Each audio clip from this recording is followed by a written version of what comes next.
আমাৰ এই গোটেইখিনি কাভাৰেজ কৰাৰ কাৰণে। কাৰণ বহুত দিনৰ এটা সপোন আছিলে, আমি বিচাৰি আছিলো যে আমি কাম কৰি আছো, প্ৰত্যেকজন ব্যক্তিয়ে আমি এই ফিল্ডত কাম কৰি আছিলো, যুৱকসকলৰ ওপৰত আমি কাম কৰি আছো। কিন্তু আমাৰ এটা টিম ৱৰ্ক এটা লাগে, যিটো টিম ৱৰ্ক নথকাৰ বাবে আমি বহু ক্ষেত্ৰত মানে আমি বাধাৰ সন্মুখীন হওঁ। আৰু হয়, মানুহবিলাক আজিকালি যদিও আমি দেখিছো শিক্ষিত হৈছে, কিন্তু শিক্ষিত হোৱাৰ উপৰিও তেওঁলোকৰ বৰ্বৰতা দিনক দিনে বহুতৰ বাঢ়ি গৈছে। যাৰ ফলত আমি প্ৰত্যেক দিনে দেখা পাওঁ য'তে ত'তে জীৱ জন্তু হত্যা কৰি আছে। ইমান এনেকুৱা ধৰণৰ ক্ৰুৱেলিটি নিষ্ঠুৰতা দেখুৱাই আছে, মানে ভাবিব নোৱাৰি, দেখিলে মানে চকুৰে পানী ওলাই যায়। য'তে ত'তে মানুহে হাবি জংঘল কাটি পেলাই, গছ গছনি কাটি পেলাই মানুহে বিল্ডিং ঘৰ দুৱাৰ নিজৰ স্বাৰ্থত কৰি আছে। কিন্তু সেই যেতিয়া আপোনাৰ জীৱ জন্তুৰ ঠাইডোখৰ ভাঙিব, জীৱ জন্তুৰ ঠাইবোৰ যেতিয়া ভাঙি পেলাই তেওঁলোকে যেতিয়া নিজৰ কাৰণে নিজৰ স্বাৰ্থত যেতিয়া বিল্ডিং বনাব, নিজৰ কাম কৰিব, তেতিয়ালৈ জীৱ জন্তু বিলাক আমাৰ মাজত আহিব। কাৰণ আমি তেওঁলোকৰ ঠাই দখল কৰি আছো, তেওঁলোকে আমাৰ ঠাই দখল কৰা নাই। আমিহে তেওঁলোকক যেতিয়া তেওঁলোকৰ মানে সম্পূৰ্ণ ঠাইবিলাক আমি যেতিয়া দখল দি দিম, তেওঁলোকে যাব ক'ত? তেওঁলোক আমাৰ মাজত আহে। যেতিয়া আমাৰ মাজত আহে তেতিয়া কি কৰিব যায়, আমাৰ মানুহবিলাকে কোবাই পেলাই মাৰি পেলাব, হয় গৰম পানী ঢালি দিব, নহয় এচিড মাৰি দিব, নহয় আপোনাৰ ফাঁচি লগাই পেলাই মাৰি দিব। তো এইবিলাকৰ বৰ্বৰতা দেখি পেলাই আমি যিমানখিনি পশুপ্ৰেমী পশুকৰ্মী ইয়াতে আছো, আমি এটা সিদ্ধান্ত লৈছো যে যিমানবোৰ যি কৰিবলগীয়া আছিলে মানুহে কৰিলে, আৰু আমি যিমান পাৰো বাধা দি আছিলো, কিন্তু আগন্তুক দিনত এই বাধাবিলাক আমি ৰোধ কৰিব লাগিব। হয়, আমি বিচাৰিছিলো সৰ্বভাৰতীয় হিচাপতে কৰিম, কিন্তু প্ৰথম পৰ্যায়ত আমি গোটেই নিজৰ যিহেতু আমি ইয়াৰে আমাৰ মাতৃভূমি যিহেতু আমাৰ অসম, জন্মভূমি আমাৰ অসম, গতিকে আমি প্ৰথমতে আমাৰ অসমৰ পৰা আৰম্ভ কৰিম। অসমৰ পিছত আমি সৰ্বভাৰতত আমি কামখিনি আৰম্ভ কৰিম। আৰু আমাৰ উদ্দেশ্য লক্ষ্য হৈছে যে আমাৰ প্ৰশাসনক আমি ভাৰতৰ আমাৰ এখন বৃহত্তম আমাৰ গণতান্ত্ৰিক দেশ বুলি কয়, যি গণতান্ত্ৰিক দেশৰ আমাৰ যিখন সংবিধান, এই সংবিধানখনত পৃথিৱীৰ বিশ্বৰ সকলো দেশে বিশ্বাস কৰে। আমি কোনো এজন ব্যক্তিক নাগৰিকে হওক, আমি কোনো এজন ব্যক্তিকে হাৰি যাবলৈ নিদিওঁ। আজি এই সংগঠনটোৰ জন্ম লোৱাৰ উদ্দেশ্য হৈছে এইটো। কাৰণ বহুত দিনৰ পৰা আমাৰ এটা সপোন আছিলে, কাৰণ প্ৰতিটো সংগঠন আছে, আপুনি চাওক প্ৰতিটোৰে সংস্থা আছে, কিন্তু এনিমেলৰ ওপৰত সংস্থা নাই, কেৱল NGO কেইটামান আছে, আৰু NGO কেইটা নিজৰ নিজৰ বিভাগত নিজৰ নিজৰ ওপৰত কাম কৰি আছে। কথাই কৈছে, কাৰণ চাওক মানুহ আমাৰ এতিয়া অসমত 3.5 কোটি মানুহ আছে। 3.5 কোটিৰ টকাসখী থকা মানুহখিনিৰ ভিতৰত আপুনি যদি জীৱপ্ৰেমী বুলি কয়, খুব বেছি হলে আপুনি 20,000 বা 30,000 মানুহ পাব, তাৰ ওপৰত নাপায়। আৰু এই 20,000 বা 30,000 মানুহৰ ভিতৰত মানে আন্তৰিকতাৰে কাম কৰিব পৰা মানুহ খুব সংখ্যা চাগে আপুনি 100 জনৰ পৰা 200 জন পাব, তাৰ ওপৰত নাপায়। কিন্তু আমাৰ মানুহবিলাক, মই অলপ প্ৰথমতে কৈছিলো যে ইমানেই দানৱ হৈ গৈছে, মানে জীৱ এটাক যদি বাটেৰে যোৱা দেখিছে, মোৰ চোতালত আহি পেচাব পায়খানা কৰিব কাৰণে কোবাই পেলাই মাৰি পেলাই। গৰু এটা যদি নিজৰ চোতালত সোমাইছে, মোৰ গছ খাই দিব বুলি কোবাই মাৰি পেলাই। ছাগলী যদি সোমাইছে, আপোনাৰ ভৰি কাটি দিব, দা মাৰি দিব। কিন্তু সেই আমি মানৱ জাতিয়ে যেতিয়া বাটেৰে ওলাই গৈ আছো, আমি যাওঁতে তাতে পিক পেলাই দিম, তাতে মোৰ ঘৰৰ জাবৰ ডাষ্টবিন, তেতিয়া বাট পথবিলাক লেতেৰা নহয় নেকি? কিন্তু অমাত জীৱ এটাই, তেওঁক ভগৱানে বনাইছে তেনেকুৱাকে, আৰু সেই অমাত জীৱটো যেতিয়া আহি পেলাই কাৰোবাৰ বাউণ্ডেৰীত সোমাই যায়, তেওঁক কোবাই পেলাই মাৰাটো কোনো উচিত নহয়, এইটো অপৰাধ হয়। আৰু এই অপৰাধটোক আমি ভাবি লোৱা যে ইয়াৰ ওপৰত শাস্তি আছে।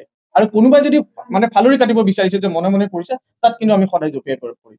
আৰু যিটো আপুনি কৈছিলে যে ঘি জাতীয় বস্তু খুৱাই দিব, হয় বহুত মানুহ জীৱ জন্তু নিজৰ স্বাৰ্থটো ব্যৱহাৰ কৰে, যে কুকুৰক যদি মই ৰুটি টুকুৰা মংগলবাৰে খুৱাই দিওঁ বা শনিবাৰে খুৱাই দিওঁ, মোৰ মংগল হ'ব। কলা কুকুৰক দেই, কলা মেকুৰীক যদি মই এইটো খুৱাই দিওঁ, বা গৰু এটাক যদি মই যদি কল দুটা খুৱাই দিওঁ, মোৰ মংগল হ'ব। এইবিলাক আমাৰ বহুত মানে অদ্ভুত ধৰণৰ চিন্তা চৰ্চা ভাৰতবৰ্ষত আছে, বিশেষকৈ ভাৰতবৰ্ষ বুলি নহয়, এছিয়া মহাদেশৰ পৰা কেইবাটাও দেশত আছে। চ' এইবিলাক এটা ৰীতি নীতি মানে মানুহে বনাই লৈছে, আৰু এইবিলাকৰ পৰা মানে মুক্ত কৰিব লাগে। তাৰ কাৰণে আমি এৱাৰনেছ কিছুমান আমি পাতিম, যিবিলাকৰ পৰা নেকি মানুহবিলাকে যাতে মুক্ত হয়। আৰু এই যে য'তে ত'তে মৰম পাই পেলাই যে আপোনাৰ ধৰক এই বোলে মই ৰুটি এটা খুৱাই দিলো, তো তেওঁলোকক মই অনুৰোধ কৰিছো যে আপোনালোকে দিয়াৰ আগতে তেওঁলোকক চাব, কাৰণ বাটৰ কুকুৰবিলাক বা বাটৰ গৰু ছাগলীৰ তেওঁলোকৰ যিটো আয়ুসীমাটো একেবাৰে কম, 3 বছৰ যদিও আমি কওঁ, এনে আপোনাৰ কুকুৰ এটা 15 বছৰ জীয়াই থাকে, বাহিৰা দেশৰ কুকুৰবিলাক 15 বছৰ জীয়াই থাকে। কিন্তু আমাৰ ভাৰতবৰ্ষৰ যিবিলাক বাটৰ কুকুৰ আপুনি চাব, 3 বছৰ নাপায় তেওঁলোকে, বেচেৰাতে 1 বছৰতে শেষ হৈ যায়। আৰু ইমানেই লেতেৰা পৰিৱেশৰ কাৰণে ইয়াত আমাৰ ভাইৰাছৰ সংখ্যাও বেছি। ভাৰতবৰ্ষত চাব আপোনাৰ যিটো আপোনাৰ কেনাইন ডিষ্টেম্বাৰ বা পাৰ্ব হয়, বা গেষ্ট্ৰাইটিছৰ যিটো প্ৰব্লেম হয় আমাৰ এনিমেলৰ, মানে বিশেষকৈ কুকুৰৰ আৰু আপোনাৰ মেকুৰী বিলাকৰ, ইমানেই মানে আমাৰ লেতেৰা পৰিৱেশৰ কাৰণে সেই ভাইৰাছটো আটাইতকৈ বেছি স্প্ৰেড হৈ থাকে আমাৰ ভাৰতবৰ্ষত অইন দেশতকৈ। তো সেইকাৰণে মই অনুৰোধ কৰিছো যে আপোনালোকে যদি নিজৰ কাষত যদি জীৱ এটাক দেখিছে যে বোকাটোৰত তেওঁ ঘূৰি আছে, খাবলৈ বিচাৰি আছে, আপোনালোকে যদি খোৱা দিয়ে। উদাহৰণটো দিছো, আজি আমাৰ যিটো আমাৰ এই মঞ্চখন দেখা পাইছে বা আপোনালোকে গম পালে, যে যদি গাড়ী MVI এজনে গাড়ী চেকিং কৰে কিমান লোড লৈছে, সেইটো যদি গাড়ীৰ সেইটো প্ৰশাসনে ধৰে, এই ক্ষেত্ৰত বেপাৰী এজনকো ৰাস্তাত যেনেকে চেকিং কৰে, তেওঁ কিমান লোড লৈছে, জীৱ জন্তুক কিবা শাস্তি দিছে নেকি, লগে লগে তেওঁ সেইটো ৰোধ কৰিব লাগিব। যেনেকে গো হত্যা কৰাৰ কাৰণে আজি বেপাৰী বিলাকৰ পৰা গৰু ধৰে, কি কৰে, থানাত ৰাখে, থানাৰ পাছত এখন ফিল্ডত বান্ধি থয়, ঘাঁহ চাহ নিদিয়ে, কি হয় গৰুটো মৃত্যু হয়। কোনে মাৰিলে এইটো যায় কোনে? পুলিচ প্ৰশাসনে হয়। তেওঁলোকে আলোচনা নকৰে যে আমি বেলেগৰ পৰা গৰু ধৰি দিলো, তেওঁলোকক বান্ধি থলো ফিল্ডত, কিন্তু তেওঁলোকে কি খাব? আল্টিমেটলি সেইটো মৰে। গতিকে মানৱতা হেৰাইছে, মানুহৰ মানৱতাটো হেৰাইছে, হিউমেনিটি হেৰাইছে। তাৰ কাৰণে আমাৰ এই সংগঠনটো জন্ম দিয়াৰ উদ্দেশ্য।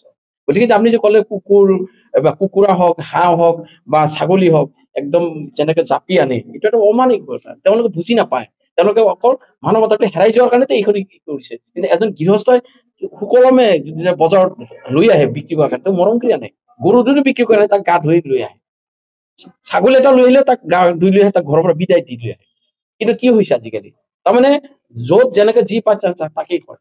এইটোতে তাৰ প্ৰমাণ আমাক ইতিমধ্যে কৈ গ'ল যে কুকুৰটো পানী খাৱাৰ কাৰণে বিচাৰিছে ৰাস্তা দি, তাকো ধৰি মাৰে। গতিকে মানুহৰ কি হৈছে, মানৱতাটো হেৰাই গৈছে।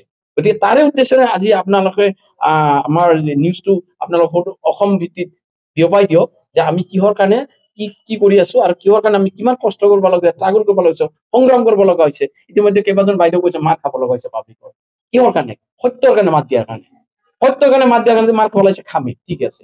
তাৰ কাৰণে আজি আপোনালোকৰ আগত কৈ দিছো, সঁচাকে আমি যদি ওলাইছো, ইয়াৰ পিছত আমাৰ কেইবাখনো ডিষ্ট্ৰিক্ট ৱাইজৰ কমিটি হ'ব। আমাৰ এটাই উদ্দেশ্য, আমি জীৱ জন্তু আৰু গছ গছনি আমি সুৰক্ষা দিমেই। Stay informed, stay ahead. News NE 365.